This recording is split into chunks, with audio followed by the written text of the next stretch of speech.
Assalamualaikum warahmatullahi wabarakatuh.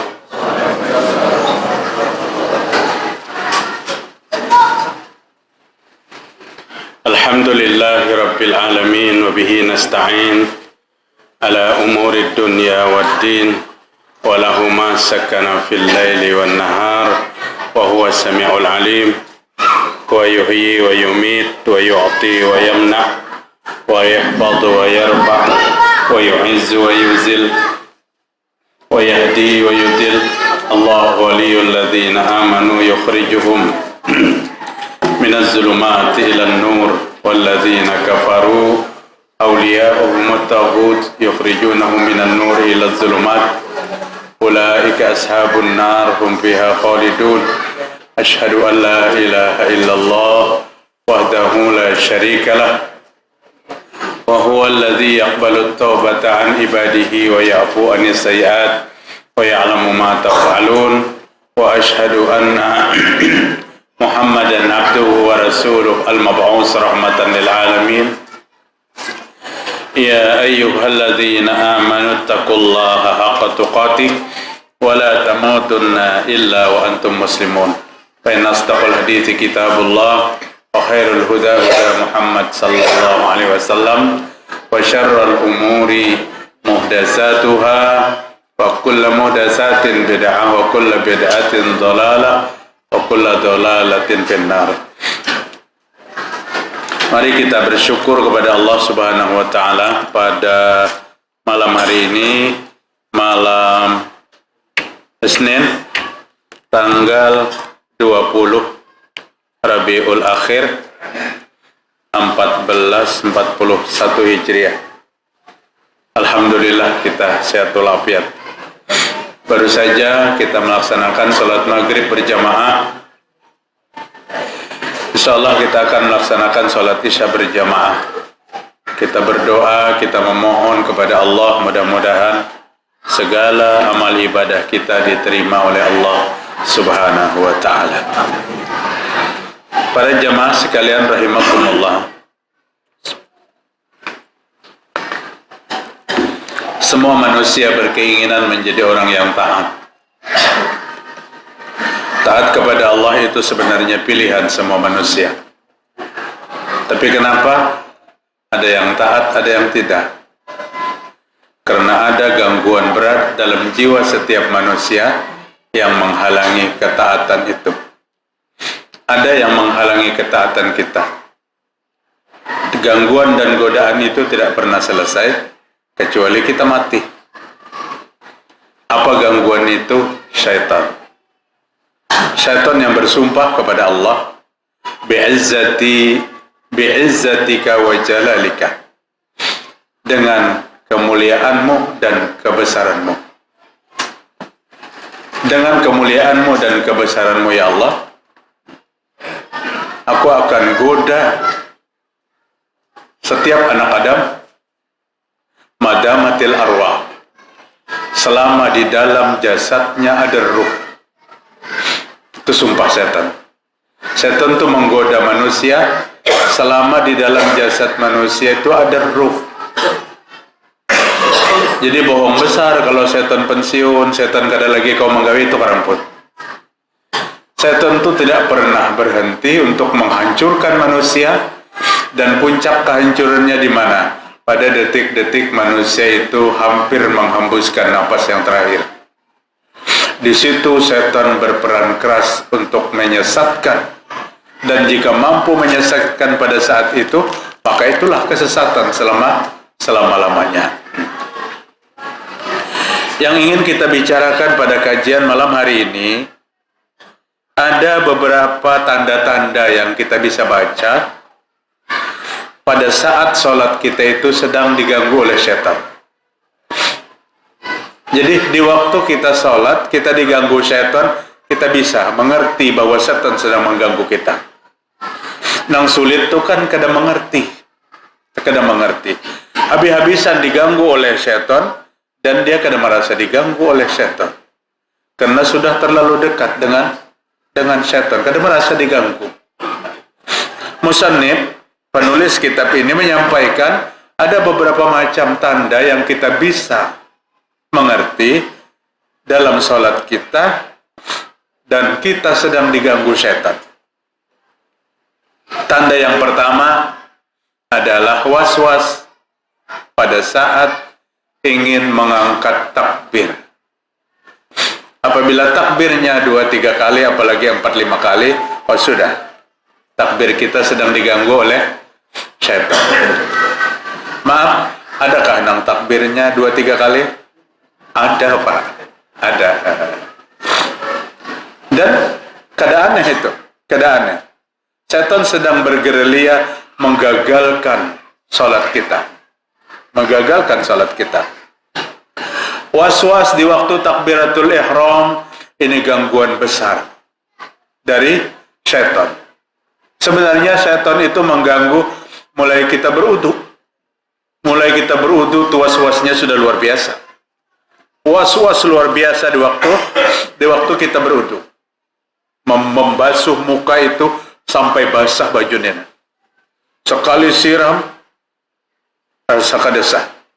2 kali siram, lengkap jokah tadi, air menyirami. 3 kali siram, 4 kali siram, 5 kali siram. Masih nawaitul aja. Waktu hendak beruduk, karena diganggu oleh setan.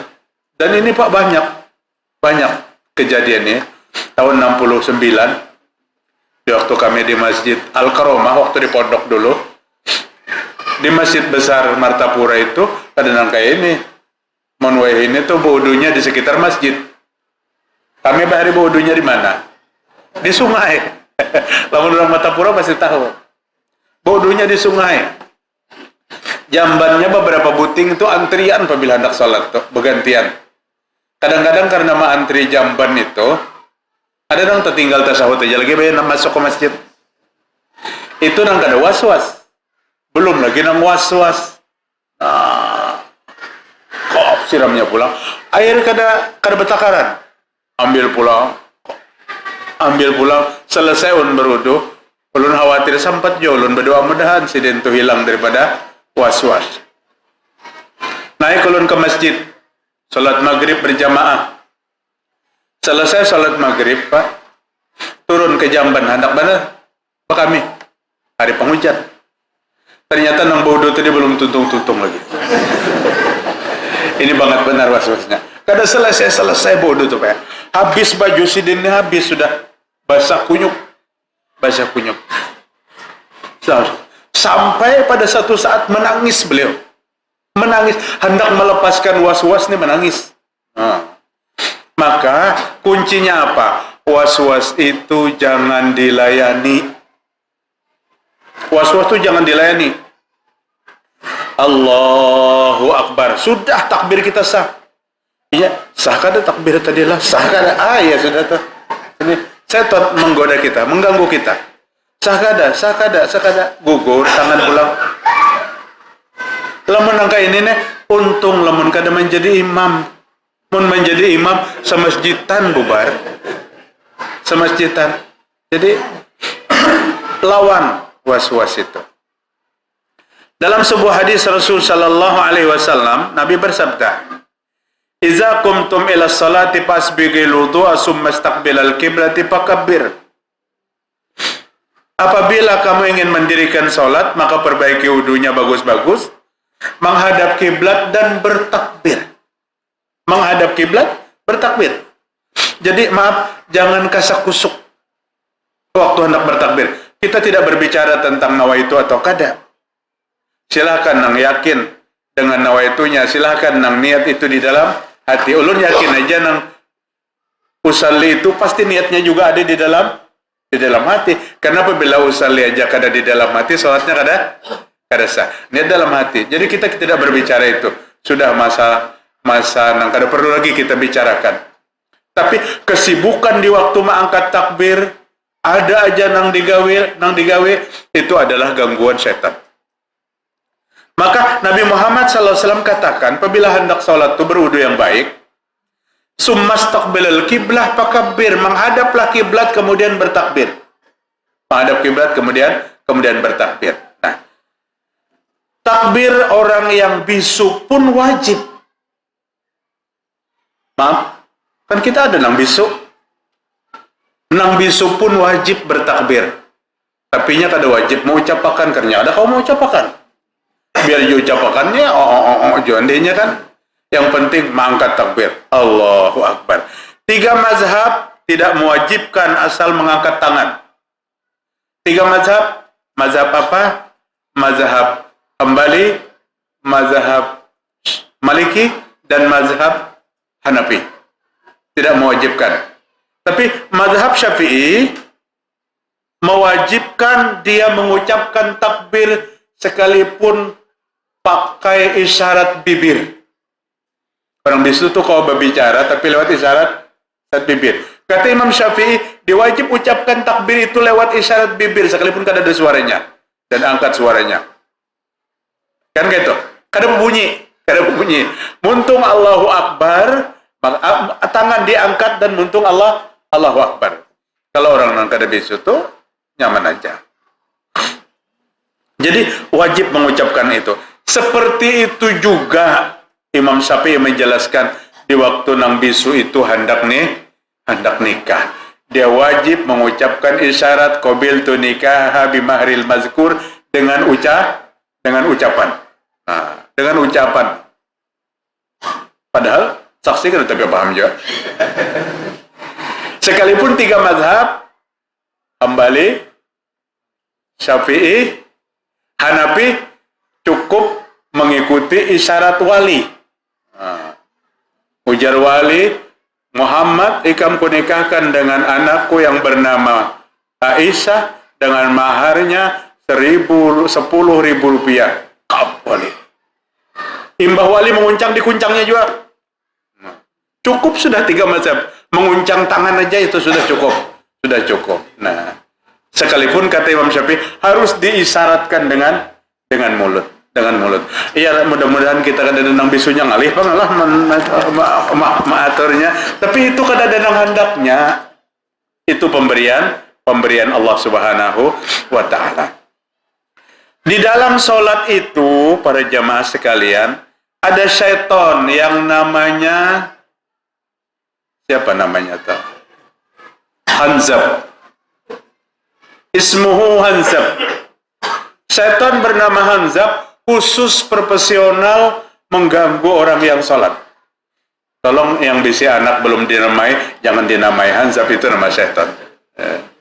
Jadi Nabi mengatakan Hanzab itu operasionalnya khusus urusan sholat. Urusan sholat, mengganggu orang berwudu, mengganggu orang takbir, mengganggu orang ruku, muaswasi, sampai akhirnya di waktu sholat tuh rasa apa? Rasa takantut. Takantut lon, rasa takantut tuh lain. Rasa takantut sampai kena rasa takantut membatalkan wudu. Yang nang bisa perjanjian keluar baudo, masuk pulang, sudah parak tasahud, keluar pulang. Datang lawan Nabi Muhammad SAW. Ya Rasul, setiap sholat itu ulun rasa takantut. Rasa takantut. Ujar Nabi, kamu mendengar bunyinya? Tidak wahai Rasul, rasa. Kamu mencium baunya? Kada wahai Rasul, lamun kada mendengar bunyi, kada mencium bau, kada takantut. Takantut itu kan 2 macam aja.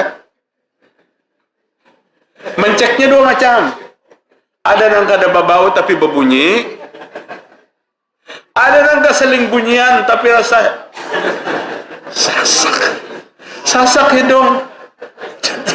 Jadi ujar Nabi, kalau ikam rasa takantut, mendengarlah bunyinya, kada wahai Rasul. Kalau kada mendengar bunyinya, menciumkah baunya, kada juga Rasul. Wajah syaitan, itu pekerjaan syaitan. Itu pekerjaan syaitan. Kadang-kadang Pak, nang bisi pipi burit ganal mah, nang kayak ulun kada mencontohkan orang lain. Nah, ini angin itu tertahan di antara dua pipi pantat kita. Angin itu kada keluar dari dalam, angin itu tertahan. Kita bergeser ke sini surga anginnya. Nah, rasa ada. Akhirnya apa? Padahal angin di luar itu. Lain angin Angin di dalam. Angin di dalam. Maaf kalau ulun ingin sampaikan, jangan pun itu. Seorang wanita, karena ini fikih Pak, kita tidak jorok. Seorang wanita yang kentut dari depan, kata Syekh Utsaimin, itu tidak batal wudunya. Karena sumber angin kentutnya bukan dari wadah kotoran. Mungkin bapak-bapak betapun, biasalah bebinian, itu lo bebinian, jangan betapun, kada usah kita betapun. Wanita yang kentut dari depan pun kada batal. Kada batal wudunya. Ulun karena ada fikihnya, jadi ulun sambat, ulun kada tahu urusannya itu. Jadi kada batal kata Ibnu Utsaimin jika betul takantut karena sumbernya tidak dari kotoran. Maka masalah fikih ini penting benar Pak. Penting benar kita kaji, agar apa yang kita laksanakan betul-betul sesuai dengan aturan-aturan fikih ibadah. Sesuai dengan aturan fikih ibadah. Kemudian kehilangan konsentrasi dalam membaca bacaan sholat. Kehilangan konsentrasi. Macam-macam yang menghilangkan konsentrasi itu. Ada lingkungan kita. Lingkungan nang parak kita yang menghilangkan konsentrasi. Sehingga banyak jamaah sudah parak, tahun nang cagar betatelon sidin, aku mundur aja nah jadinya. Kenapa pengen mundur? Sidin nyaring benar aku kehilangan konsentrasi. Bisa dengan seperti itu. Karena ada nang kada puas membaca lamun kada nyaring. Maka gagap. Dina siratul mustaqim. Kayak apa kada cinik nang dihiga? Kehilangan konsentrasi. Yang dihiga bisa karena pengaruh orang lain. Maka kata Nabi, jika mau sholat, kemudian kita sholat ini mendekati dengan orang yang sedang berbicara, jauhi. Cari tempat, jangan parak lawan orang berkisahan. Atau nang berkisah ini apabila ada saudara kita yang sholat di sampingnya, tolong ditahan dulu. Pendengaran di waktu sholat ini jeli benar Pak. Nang di luar sholat tuh kita kada mendengar. Di dalam sholatnya mendengar. Nah, lubang telinga oleh setan direkamnya. Nang dihiganya berbisik aja berkisah. Sholat sih dihiga. Assalamualaikum warahmatullahi wabarakatuh. Nang ada Pak, aku tahu nang kam kisahkan tuh tadi orangnya aja. Padahal nang dihiganya berkisah sih dia rahat sholat. Nang ada aku tahu orangnya aja nang kam kisahkan tuh jadinya. Artinya merekam benar. Merekam. Jadi tolong nang dihiga tuh jangan membuat nang sholat itu menjadi kehilangan konsentrasi. Salah satu mengembalikan konsentrasi di dalam sholat, maka kita mengarahkan pandangan kita ke tempat sujud. Sehingga Nabi Muhammad SAW pada satu saat Rasul sholat di dalam Baitullah. Bukan di luar Baitullah, namun menghadap ke Baitullah itu masih wajar. Di dalam Baitullah Nabi sholat.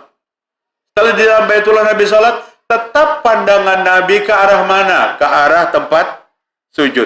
Kada mengitihi dinding Baitullah dari dalam, tidak. Apalagi kita yang menghadap Baitullah. Apalagi kita yang menghadap apapun. Jika kita sholat betul-betul sesuai dengan tuntunan sunnah, tidak terganggu kita.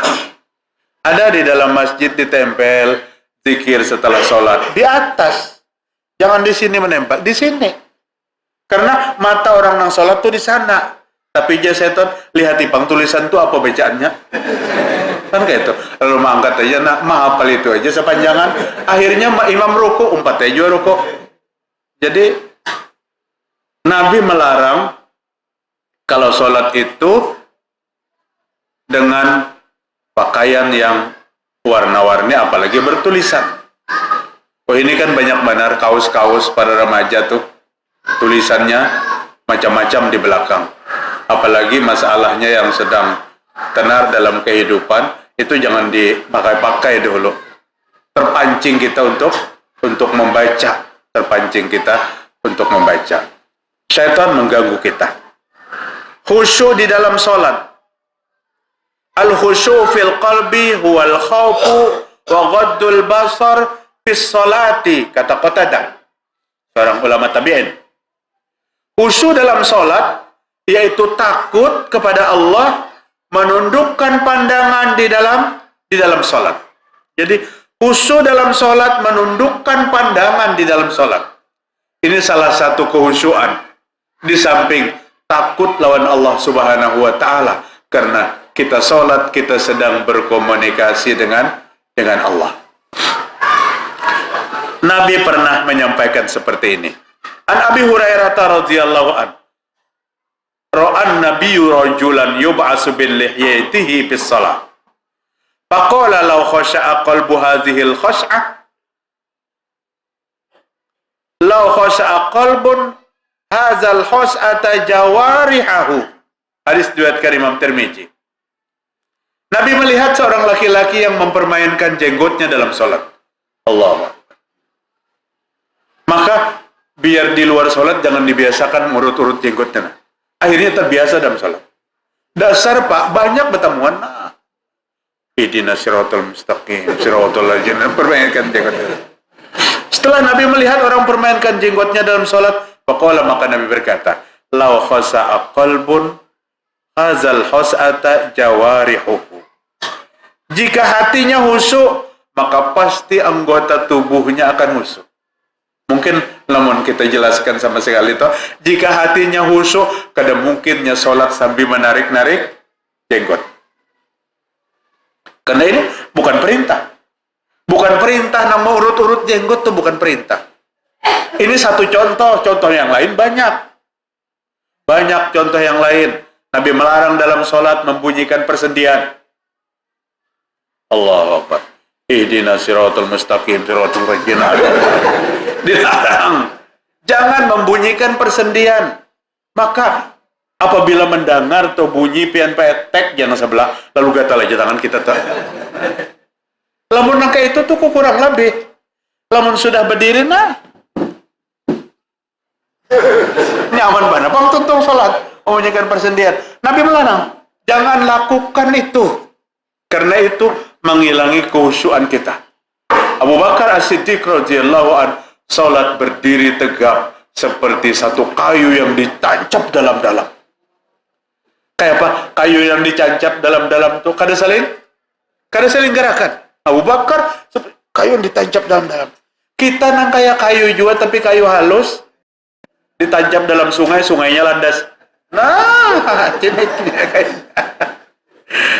ditancap karena apa? Saking khusyuknya dalam ibadah salat, sehingga kehilangan konsentrasi dalam salat, dalam bacaan salat, maka itu adalah gangguan setan.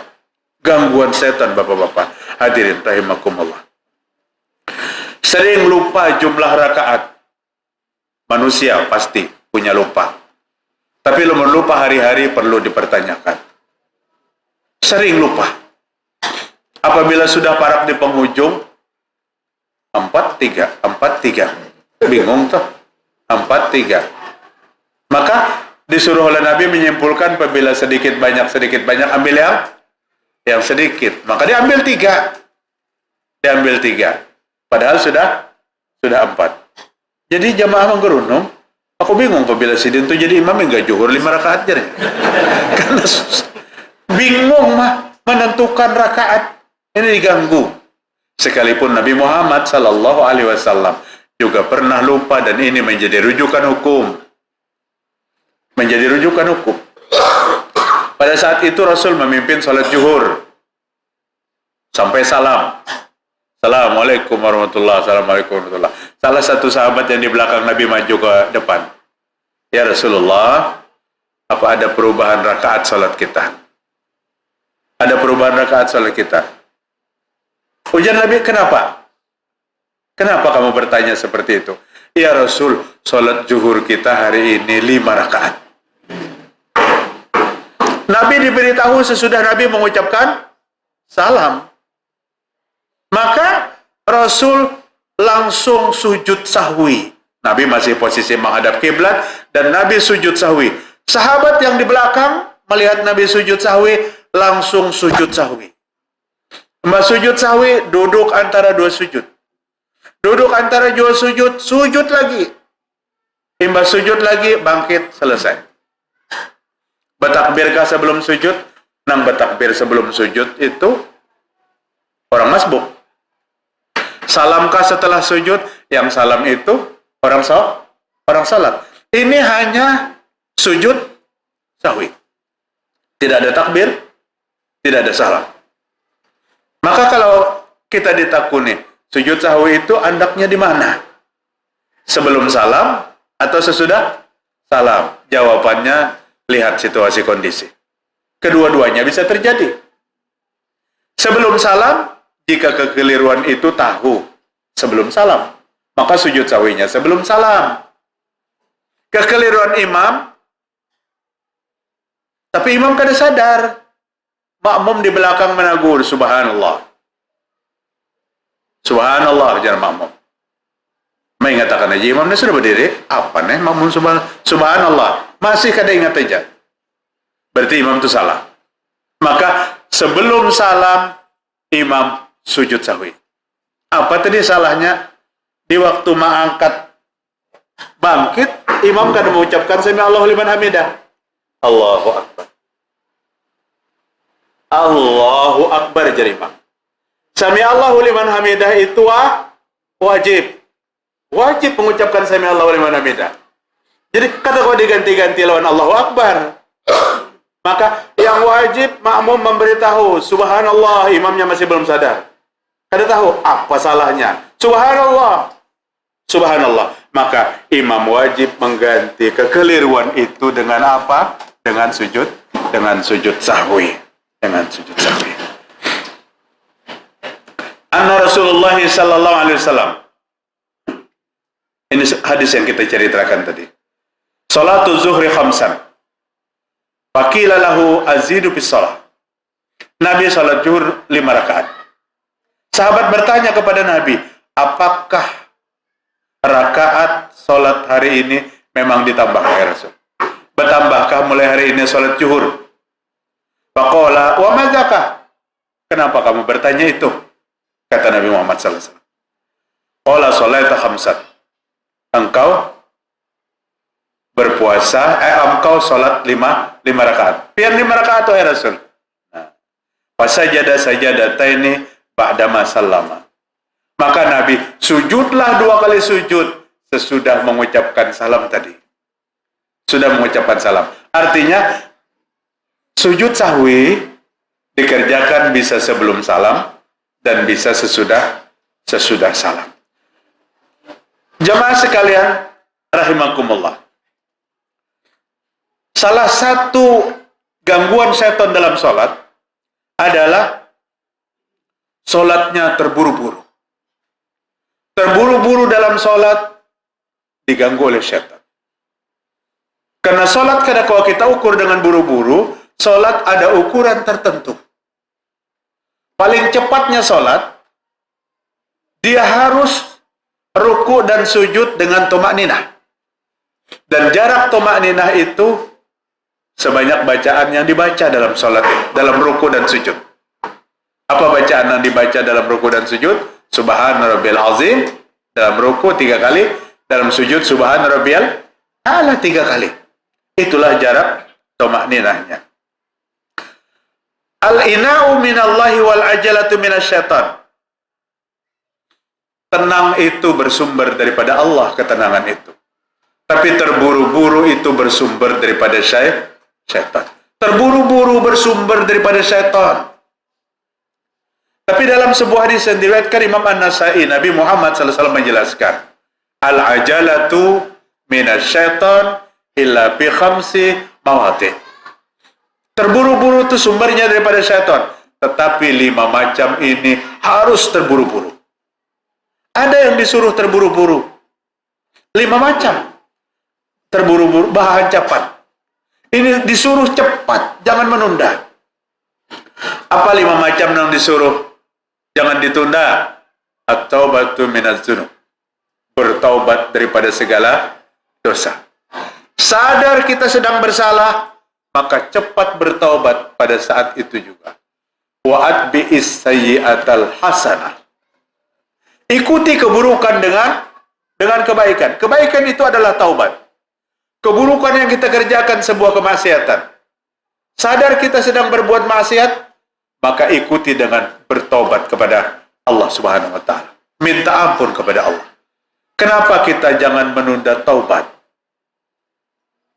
Karena kita belum tahu kematian itu apabila datangnya.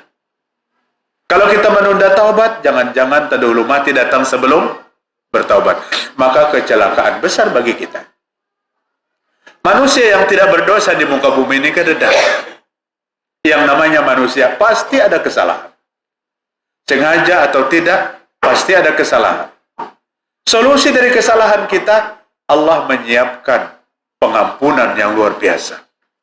Jika kamu datang kepadaku membawa dosa yang besarnya setinggi langit atau seluas bumi, minta ampun kepadaku, kata Allah dalam sebuah diskusi, wala ubali, aku tidak peduli sebesar itu dosamu, akan kuampuni semua kesalahanmu.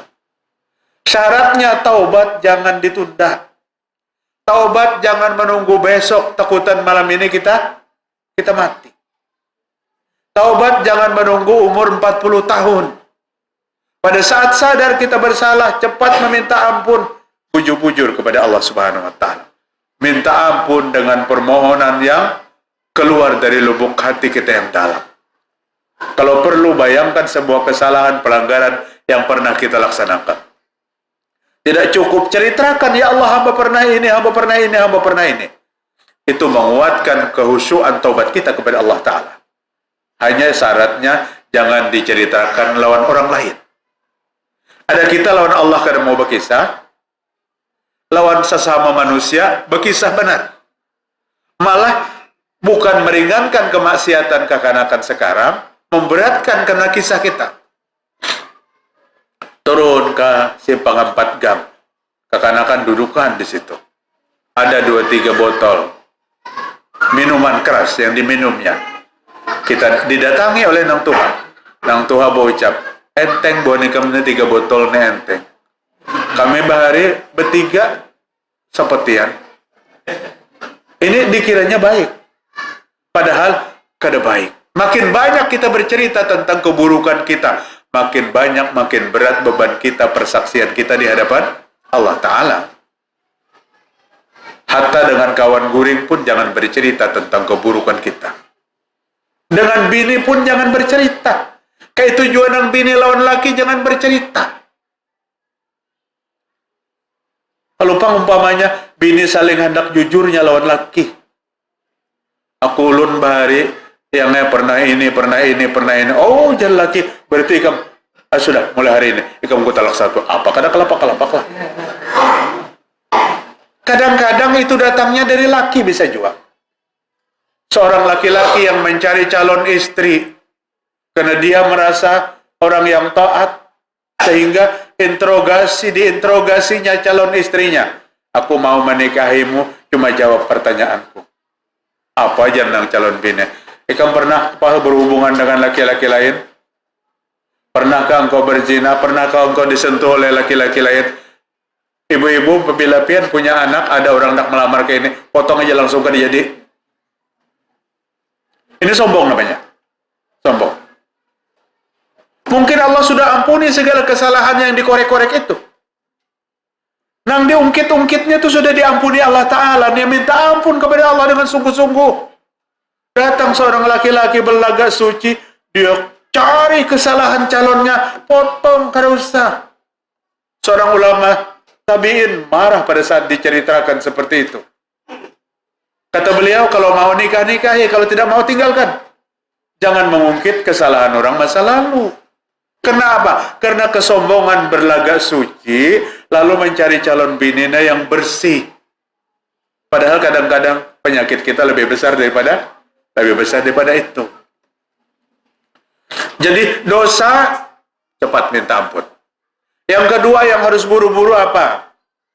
Tajhizul mayyit. Memproses jenazah. Apabila ada kematian, secepatnya dikuburkan. Dan Nabi menganjurkan yang paling baik, kuburkanlah mayat itu di mana dia meninggal dunia. Ya, karena di Banjar kan ada lagi pekuburan nang layak hampir. Paksa kita marah kemana? Ke Gambut, ke Landasan Ulin, Karangpaci, ke Bati-Bati. Di situ peristirahatan kita hari ini. Wajarkah? Masih wajar karena di tempat kita kadenta. Kadang-kadang mengantarnya kemana? Ke Banua. Matinya di Banjarmasin, menguburkannya di Tanjung. Belum biasa, Pak. Dimintai membaca doa di kuburan. Di pekuburan Mahabbah, sekumpul itu apa kuburan itu? Mahabbah. Di pekuburan Mahabbah itu. Orang kita Banjar, Ustadz Pian, tunggu di sana, ulun tunggu di sana. Hanya jarak dari Banjarmasin ke Martapura. Begitu jenazah dikeluarkan dari keranda, tercium aroma kotoran yang kada sedap. Dan ternyata begitu diangkat, basah di bagian belakang, kotorannya keluar. Inilah hikmahnya Islam tuh menyuruh jangan jauh-jauh membawa jenazah tuh. Goncang-goncang. Maka bagi yang memandikan tuh bagus dipikirkan. Karena tubuh kita itu apabila sudah mati, kada bisa lagi menutup seperti ini. Maka dimasuki di situ apa? Kapas atau kain yang lembut, masuki dulu. Kemudian setelah dimasuki, ambil kapas nang sebutingan, tutup di bagian belakangnya. Dan di antara dua lubang pantatnya masukkan. Karena ini apabila jauh pasti. Oh, kalau nangka itu terjadi, mandikan lagi kah? Memang kada diperintahkan dimandikan lagi. Tapi itu aib. Kadang-kadang aib ini diceritakan. Menceritakannya menyebut nama lagi. Ini yang gibah. Kalau menceritakan sebagai pelajaran dan kita tidak menyebut namanya, mengatakan non kita. Tapi boleh ke kampung dikisahkan. Arwah julak itu kemarin berkeluaran, kan ini jadi aib jadinya. Tazhizul mayit, mempercepat proses jenazah itu dianjurkan.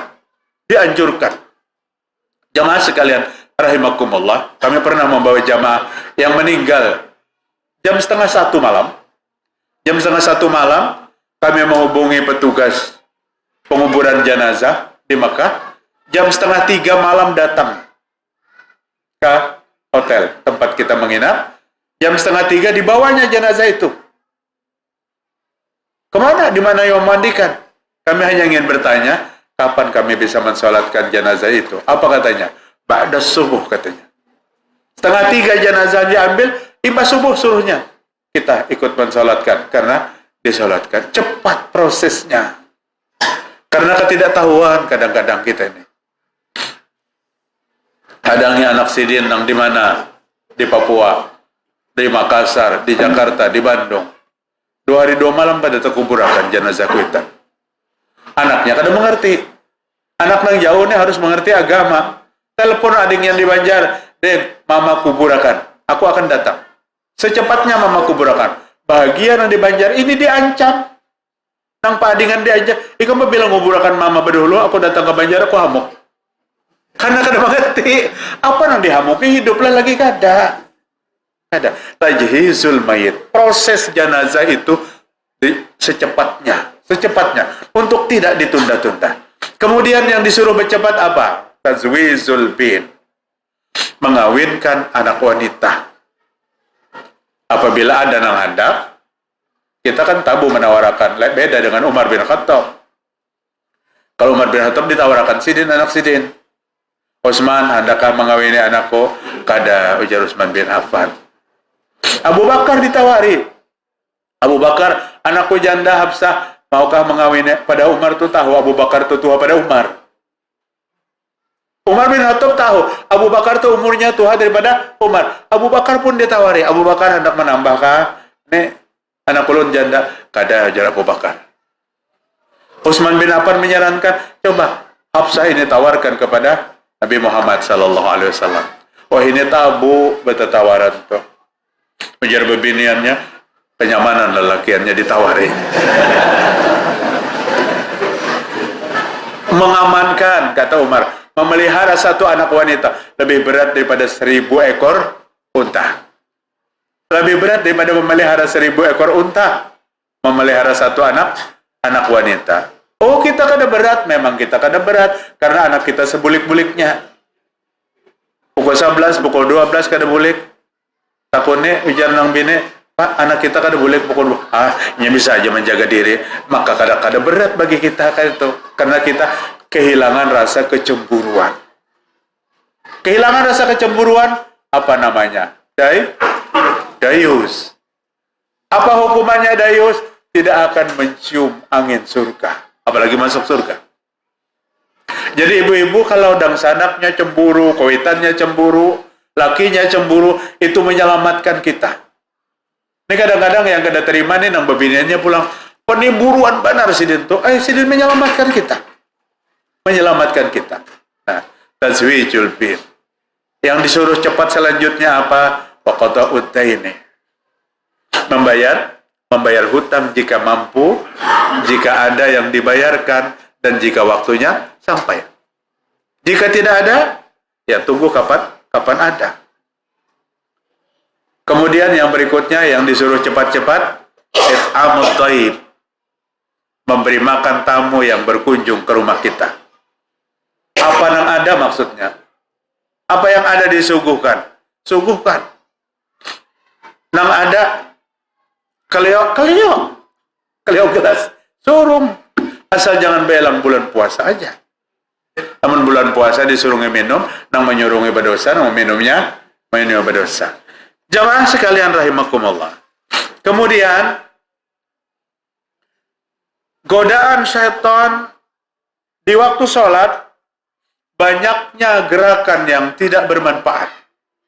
Ada gerakan-gerakan yang tidak bermanfaat. Sibuk dalam sholatnya. Padahal apabila kada sholat, kada sesibuk itu. Syaitan luar biasa. Sekalipun tidak dilarang untuk bergerak. Bergerak dilarangkah dalam sholat? Tidak dilarang kalau perlu. Barisan di depan. Batal, kita batal. Apabila kita bertahan pada saf kita, maka kita memutuskan saf namanya. Karena kita tidak sholat lagi waktu itu. Artinya apa? Kita harus tinggalkan tempat itu. Tinggalkan tempat itu.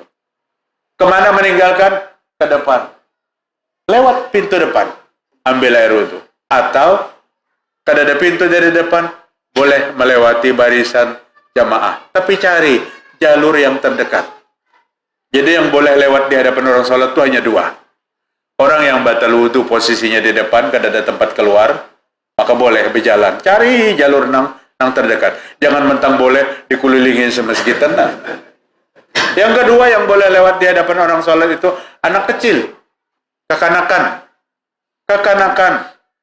Tapi bagus juga nang membawa kekanakannya diamanakan. Nabi Shallallahu Alaihi Wasallam membawa Umamah binti Zainab. Nabi menggendongnya di waktu salat. Nah, ihdinas siratal mustaqim siratal ladzina an'amta alaihim ghairil maghdubi alaihim waladdallin. Karena Nabi ya ummul qaum waktu itu mengimami jamaah. Nabi jadi imam tapi Nabi bergendongan cucu. Supaya pian jangan abot kalau pian imam kena ada bergendongan anak, jangan abot. Tapi kepopurunan Jepang lah nang di rumah. Ada seorang jadi imam disuruh bergendongan. Idza raka'a fa'ato'a. Manakala Nabi hendak sujud, ditaruh di samping. Sujud Nabi. Ruku Nabi. Sujud Nabi. Apabila Nabi berdiri dari sujud, diangkat Nabi lagi, digendong lagi. Teruskan lagi. Bolehkah? Boleh. Sampai Rasul saking memerintahkannya, kita yang membawa anak itu diamanakan. Jadi, anak bawa bagus. Kenalkan anak dengan azan. Kenalkan anak dengan masjid. Bagus. Tapi diamanakan. Ini di lapasnya bebas anaknya. Buncu sana seikung, anak buncu sana seikung. Makanya hanya umur 3-4 tahun tuh. Nah, baka kawayannya. Mainannya nah. Di hadapan kita. Mainan di hadapan kita. Koyuhannya mainan. Berapa? Teguringnya. Maka di hadapan kita kayak apa? Kita sujud di hadapan teguring. Ini kenapa? Karena kita kada mengamanakan.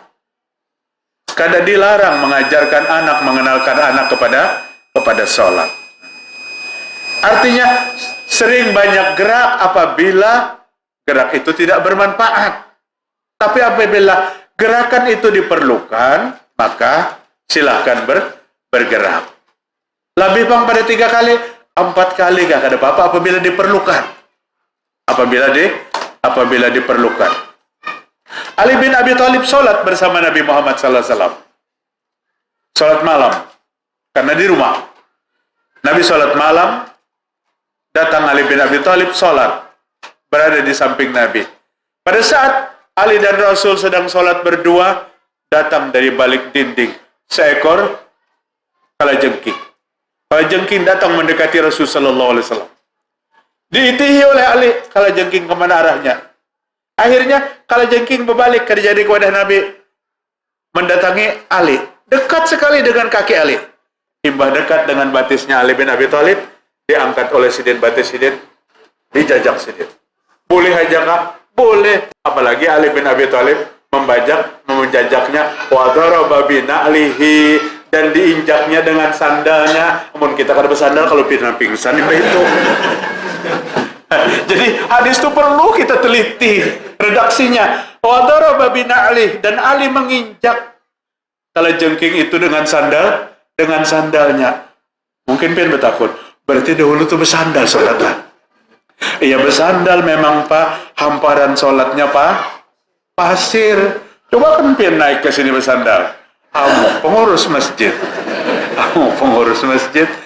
Itulah semangat orang masa lalu, keterbatasan pendukung dalam sholat, tapi semangatnya tinggi sehingga sholat berjamaahnya tidak tertinggal. Hari ini fasilitas lengkap.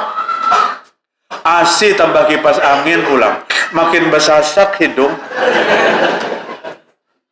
Lengkap fasilitasnya, tapi semangatnya kurang. Para jamaah sekalian rahimakumullah, ulun bacakan beberapa hadis ya. Terakhir sedikit aja lah, kita tambah sedikit. Idza sami'tul iqamah, apabila kamu mendengar qomat, fa'amsu ila salati wa alaikum bis sakinati wal waqar wa la tusari'u. Apabila mendengar qomat, kebetulan masih di rumah, mendengar qomat, maka berjalanlah menuju tempat sholat.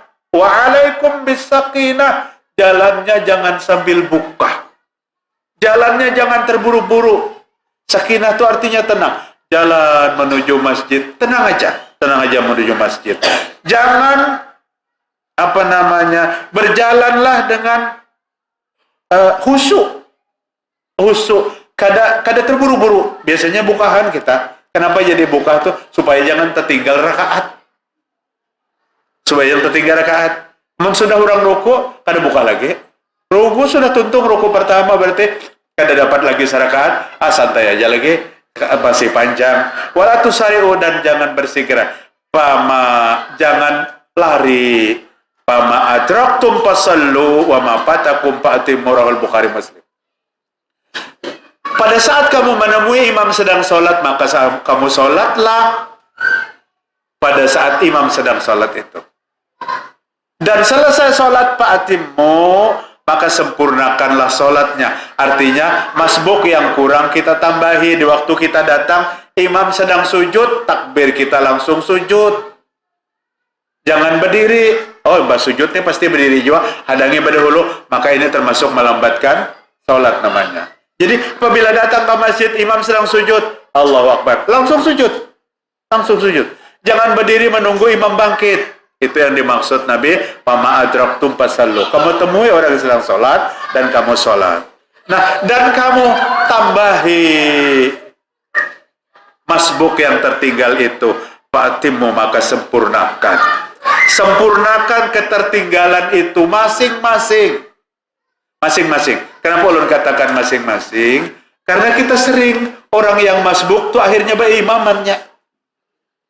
Ulun kada menemukan hadisnya nang masbuk tuh berimaman, kecuali nang datang bujur terlambat berimam lawan nang masbuk. Ini ada orang 10 masbuk di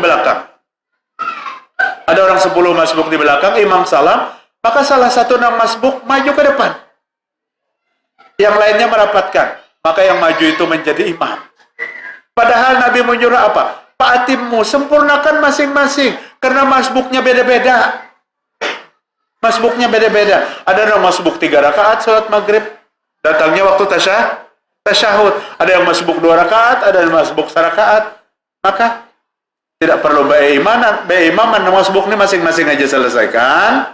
Nah, kecuali jika datang seseorang sendirian, maka dia ingin sholat berjamaah, boleh dia mengikuti nang masbuk itu. Atau jika dia datang 2 orang, apalagi dia 3 orang, maka dia bangunlah jamaah yang baru karena jamaah pertama sudah selesai.